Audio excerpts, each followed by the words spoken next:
Look at this pitch. Everyone's like, oh, how dark is it? How dark is it in Gary, Indiana, right? This is how dark it is.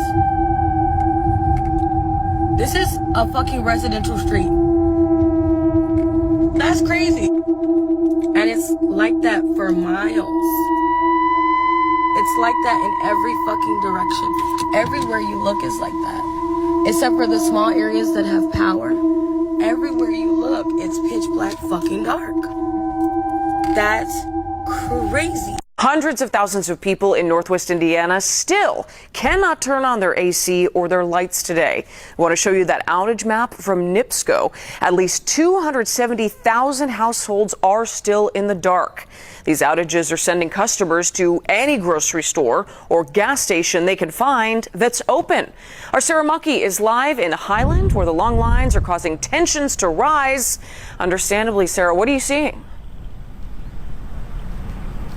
Yeah, Marie, well, I want you to take a look for yourself. This is the Meyer gas station in Highland. The line behind us snakes through the parking lot in several directions and then twists and winds all the way back to the main road. Some customers that we spoke to have spent hours in this line, so you can imagine things are tense when some people try to cut that wait. Today we heard that this was open, and this is like the only thing open. These Munster residents drove 10 minutes, but waited 2 hours to buy gas for their home generator. A wait that some say is not worth it. It's not worth sitting in line for 4 hours and then having pedestrians yell and scream in your face over getting some gas. It's not that big of a deal.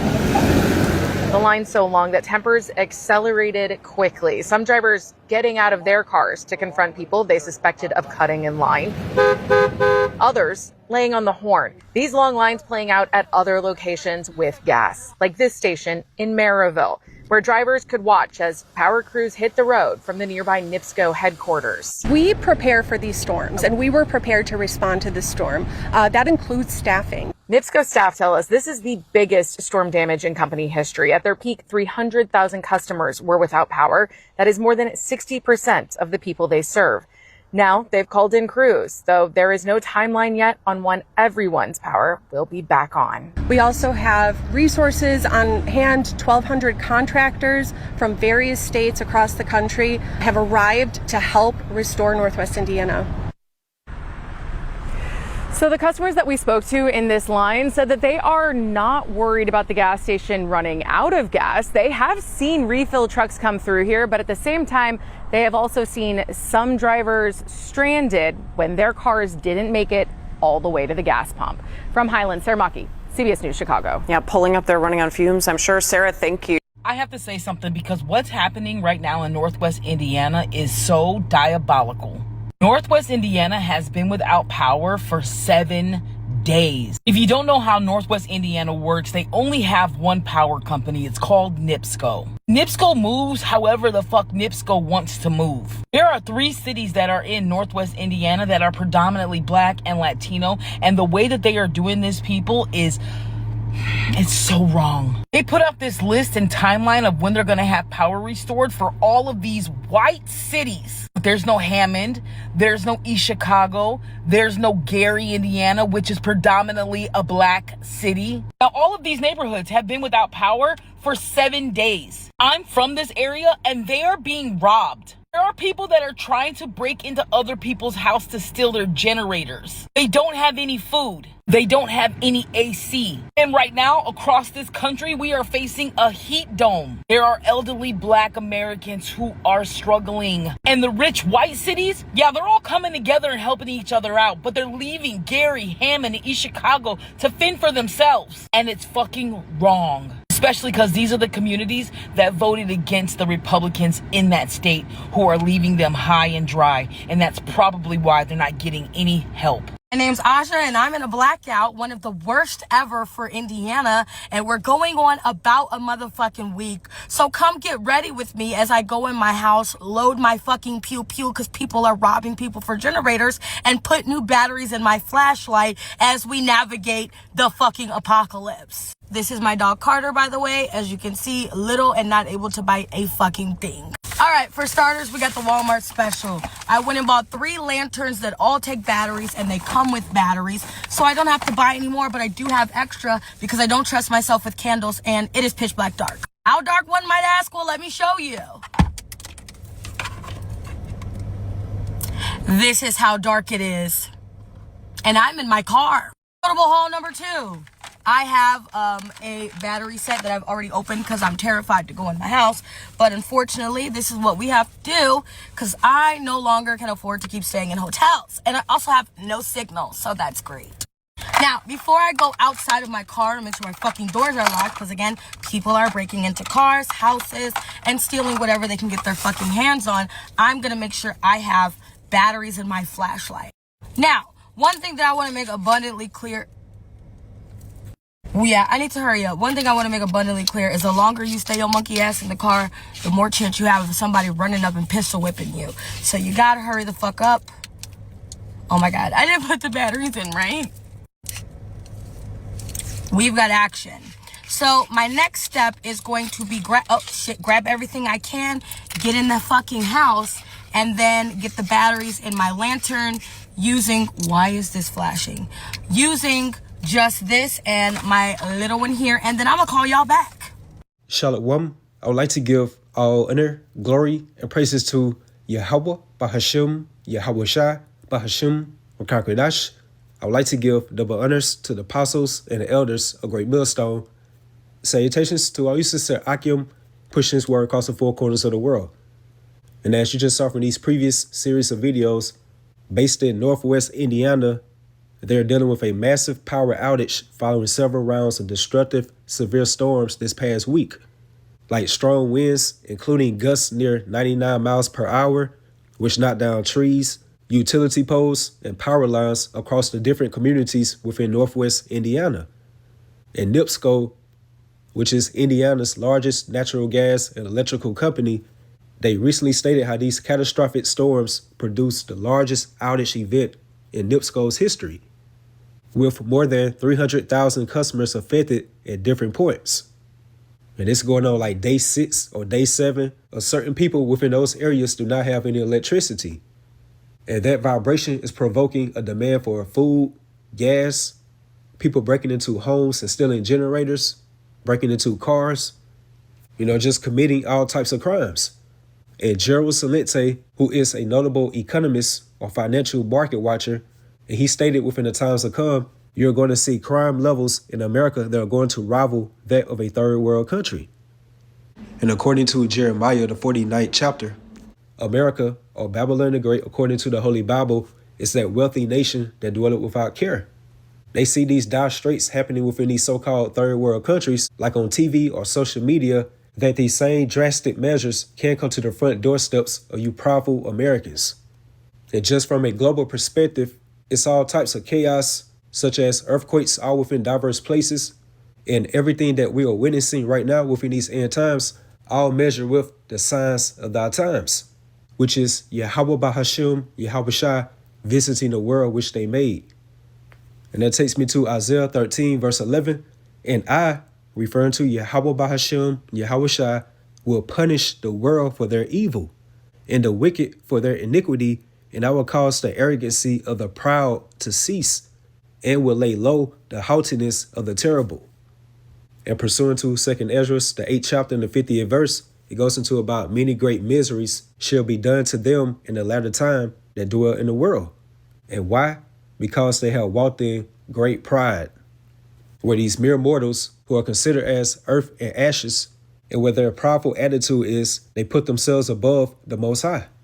So again, and I will punish the world for their evil and the wicked for their iniquity, and I will cause the arrogancy of the proud to cease, and will lay low the haughtiness of the terrible. And pursuant to Proverbs 16, verse 18, it goes into how pride goes before destruction and a haughty spirit before a fall. And whether it be by these devastating earthquakes, tsunamis, tornadoes, hurricanes, different storms, they're all within the workings of YAHAWAH BAHASHAM, YAHAWASHI. However, he can do it through his vessel of dishonor, which is Esau Edom, where the Most High has poured that spirit upon them, and where they can tap into weather modification or weather manipulation via their sinister science and technology. Because back within 2024, Klaus Schwab, who is the founder of the World Economic Forum, which is the WEF, he did mention how they will unleash an era of shock events that will catalyze the transition to their globalist-led NWO. And the so-called powers that be have been hinting about what? Widespread power outages. YAHAWAH BAHASHAM, YAHAWASHI has gave them the capabilities via their science and technology that they can do such devastating things upon the world. And that takes me to the book of Psalm 83, verse 15. So persecute them without tempest. When you persecute someone, that means that you are harassing, oppressing, like punishing them with violent disturbances. Hence these catastrophic weird weather patterns. And the Most High Yahawah is overwhelming the spiritual Egypt, referring to America, with these series of catastrophic events as he did aforetime, back in ancient Egypt. And let's get right quick. 2nd Ezra 15, verse 1. Behold, speak thou in the ears of my people, which is referring to you biblical Israelites, who are you so-called Negroes, Latinos, Hispanics, and Native Americans, the words of prophecy. And prophecy means to say something beforehand. And more so by having that spiritual gift of prophecy, therefore, that means that you have that true testimony of YAHAWASHI, which I will put in thy mouth, saith the Lord, YAHAWAH BAHASHAM, YAHAWASHI, and cause them to be written in paper, referring to the Holy Bible, and as it's stated within Ezekiel, the 2nd chapter, within that roll of a book that was written within and without, which again is referring to the Holy Bible, and what was written within, lamentation, mourning, and woe, which aligns up with the signs of thy times of how YAHAWAH BAHASHAM, YAHAWASHI are bringing forth these series of catastrophic judgments upon the world. Verse 3, fear not the imaginations against thee, let not the incredulity of them trouble thee. And incredulity goes into like someone's unbelief of not having that spiritual discernment of YAHAWAH BAHASHAM, YAHAWASHI. And the consequences of not having that spiritual discernment of YAHAWAH BAHASHAM, YAHAWASHI, for all the unfaithful should die in their unfaithfulness. Behold, said the Lord, I will bring plagues upon the world, the sword, famine, death, and destruction. And the word plague goes into a widespread affliction, calamity, distress that can be seen as divine retribution, like these apocalyptic judgments by YAHAWAH BAHASHAM, YAHAWASHI. And again, he's working through his vessel of dishonor or that rod of his anger, referring to Esau, Edom. And let's jump down to verse 11. But I will bring them with a mighty hand and a stretched out arm, which is referring to YAHAWASHI and the heavenly hosts, aka the angels, ushering in the gift of salvation unto the elect of the nation of Israel. And here's the point. And smite Egypt with plagues as before, and will destroy all the land thereof. And this aligns up with the 10 plagues of Egypt when you read the book of Exodus. And one of those widespread afflictions, calamities, or distresses that the Heavenly Father Yahawah brought upon ancient Egypt was darkness. Like it was a thick darkness that covered Egypt for like 3 days, stopping their daily activity. And the reason why, the Egyptian Pharaoh at the time frame, he repeatedly refused Moses and Aaron's demand to free the enslaved Israelites. And as you heard that Eve at the beginning of this video stated, like within Northwest Indiana, like the so-called black and brown communities out there within Northwest Indiana are being abandoned by the government, like no electricity, while they have been restoring power unto the so-called white communities. And when she stated that, that made me think about within the spirit, Jeremiah 50 and 33, how the children of Israel and the children of Judah were oppressed together, which is referring to the northern kingdom and the southern kingdom, all being oppressed or harassed or being constantly agitated by the man of sin, which is Esau Edom, who can be likened unto the modern day Pharaoh. But it goes on to say, all that took them captives held them fast and refused to let them go. So with that being said, Esau Edom is within that same vibrational spirit as the ancient Pharaoh.